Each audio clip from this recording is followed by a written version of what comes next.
Okay, you guys, happy Saturday. It is another day of door knocking. And, I was just kind of driving around here out in the middle of nowhere because there was a property that I had to go, and they weren't even there. So I had to leave my information. But I knocked it, and I was just thinking as I was driving around here, I was just like, why am I doing this? Why am I doing this on a Sunday? Instead of just hanging out by the fire, because I bought a new house, new to me, and I was just like, why am I doing all this stuff, man? Why don't I just chill? And hey, I do want to chill. I really, really do. And I was just thinking, man, what's really motivating me right now? Like, what is it? Because maybe it'll motivate someone else. And my motivation right now, logically, because there's different types of motivation, right? You have, the stuff that makes sense in your head, and there's stuff that makes sense in your heart, right? So the thing that's motivating me logically right now, which, may or may not be motivating to some people, but I want to make money to pay off bad debt. So that is correct. I do have some bad debt, which includes, and this is anything, what do I consider bad debt? I've listened to a lot of people on this topic. I consider bad debt like anything probably over 6%, 6 or 7%. Like, if you can't make, because historically the stock market, right, S&P 500, dividends reinvested, blah, blah, blah, blah, blah, is about 7 to 10%, depending on inflation and if you're adjusting for it, blah, blah, blah. So if you're somewhere in that range, like if you have debt that's between 6 and 10%, you cannot easily out earn that, right? So in my opinion, it makes sense to pay that off as fast as you can. And I have some debt. One of them is a home equity line of credit fluctuating at like 8 or 9%. So I might be able to match that if I'm really good at stock picking, right? Like if I'm really good at stock picking, I might be able to just break even on that. But there's a chance of stocks you can lose money, right? So I'm like, I don't want to be 9% in debt and then lose 3% on the money I was hoping to pay that down with, right? So I have that. And then I do have credit card debt on business credit cards and personal credit cards. But most of that was because of the flip that I just did. That is pending, and I will be using the profits from that to pay off all my credit cards. Because no matter what anybody tells you, and I'm sure everybody says the same thing, hopefully, there is no reason, zero, that I can think of, where you are in a situation where it makes sense to pay credit card companies 20, 25, 30% interest on the money you owe them. Like zero. There's like no way that makes sense. So that is obviously top priority, right? For me, logically, to pay off that debt and then throw the rest of it at my home equity line of credit, which I'll pay off all the credit cards, no problem. That'll all be to zero, which will be great. My credit score will go up. And then my HELOC will get paid down like a chunk, but I'll still owe a bit on it. Probably still like $120,000. So that's a lot of money. $120,000 is like a whole year's salary, right? For a lot of people, and for me, that's about what I made last year on my taxable income.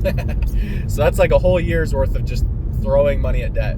So I'm hoping with this flip and maybe another one that I'll do, that I'll make some extra money and I'll be able to throw it at that and pay it off faster. So logically, that's what's motivating me to get up on Saturdays and Sundays and door knock, to find leads, to find deals, to wholesale, to JV partner with other people. That's what's motivating me logically.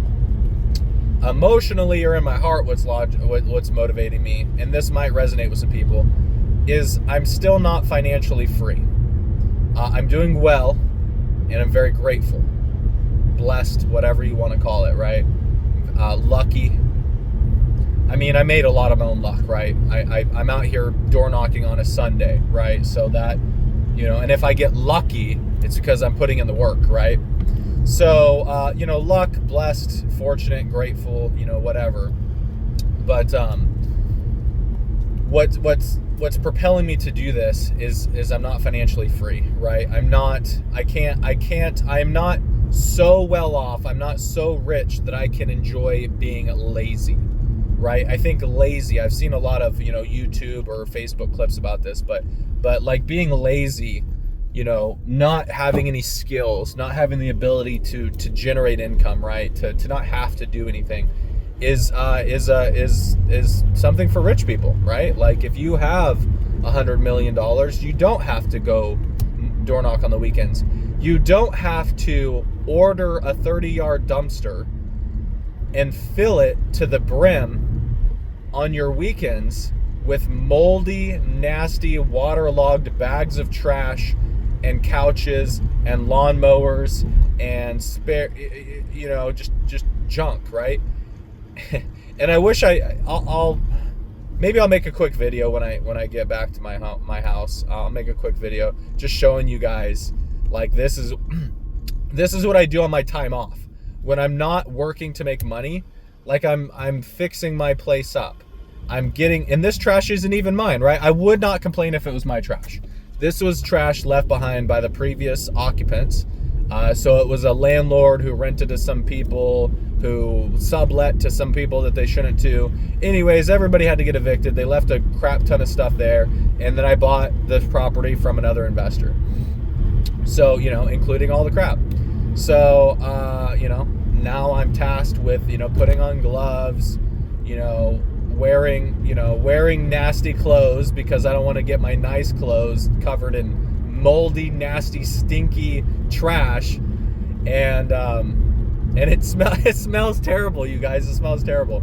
I was telling one of my buddies this. He's another investor, right? Upcoming as well. He's like, man, why don't you just pay somebody to do that? Pay a local trash company.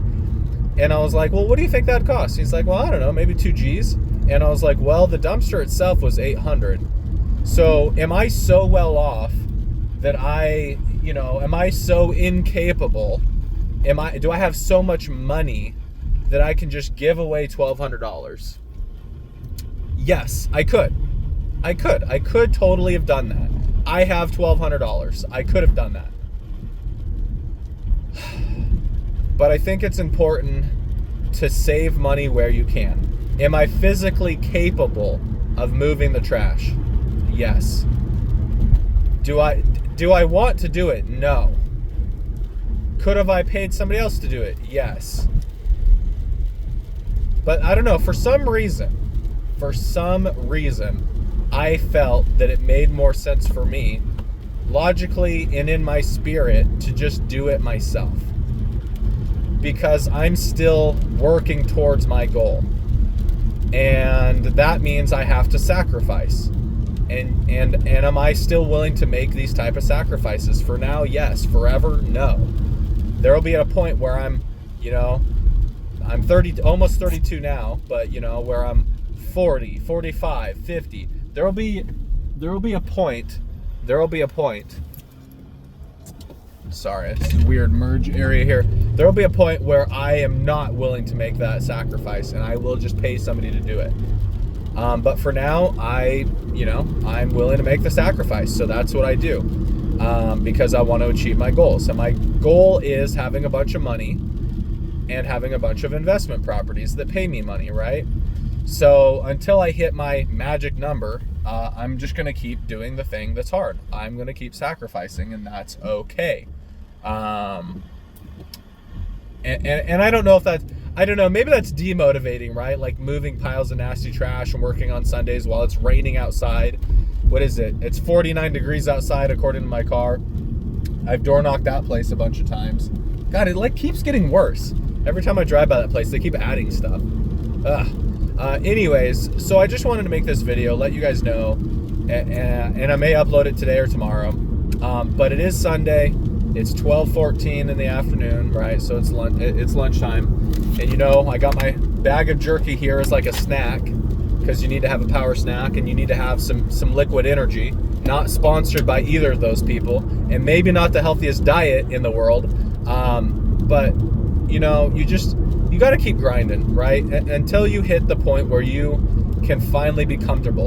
And you know what? For a lot of people, being comfortable is just working the 9 to 5. Working the 9 to 5 is comfortable for people, and it's not for me. It's not comfortable. So I need to continue earning outside of my regular work, right? You know, and it's weird. My regular work is working with investors. It's very fluid. I do real estate photography on the side. I manage Airbnbs. I manage my own rentals. I fix stuff up, right? So I have a lot of things that I do outside of my regular income. But the point is just to keep grinding, keep making as much money as you possibly can, and then eventually, retire from that, right? You don't want to keep doing that forever. So here I am at my next door. So I got to go find it, and I'll catch you later.